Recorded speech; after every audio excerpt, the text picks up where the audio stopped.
I think in etching you can achieve a quality of line that you can't achieve in any other medium. You can try drawing with ink or with various grades of graphite, but nothing rivals the sort of uniform, crisp, sharp black line of an etching.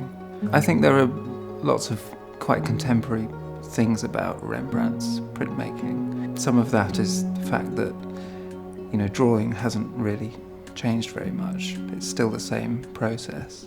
So etching is where you draw in wax on a metal plate. Dry point is working directly onto the plate. Something very characteristic of that is that it throws up a burr at the side of the line that you've sort of carved. The thing that stands out about something like Old Bearded Man Looking Down is the scale of it. It's a very, very small print. I don't know why, but I think there is something uniquely etching about small-scale works. Maybe it's just familiarity with making them and knowing that sensation of squinting at a plate right in front of your nose. In that etching, you can see the lines follow the contours of what he's depicting. The beard is where you'd expect the hairs to be. The hair is rendered as hairs. That, I think, is something that is facilitated and enabled by etching.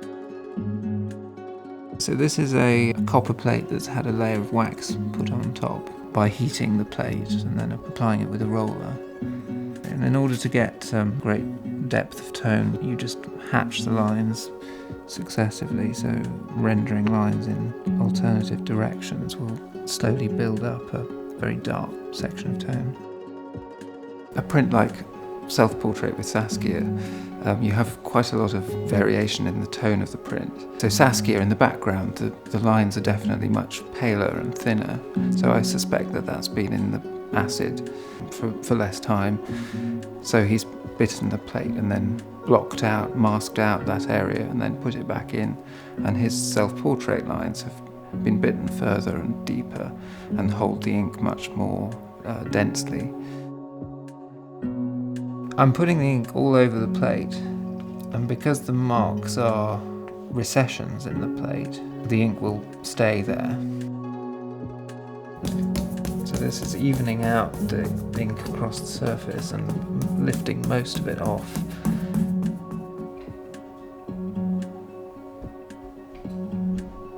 The thing that stands out in The Artist's Mother is the range of different line making that's in the print.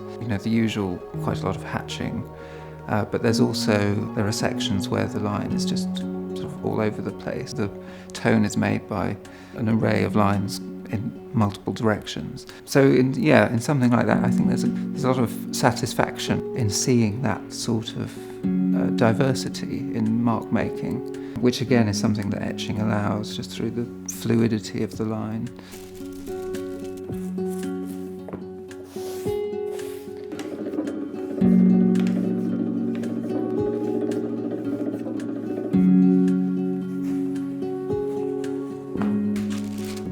It's such a perfect line, an etched line.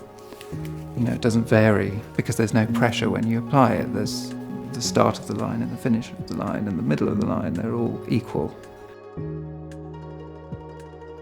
I think in Rembrandt there is something compelling about that marriage of his ability to draw and the process of etching. There are very few people who can wield a drawing instrument with such alacrity.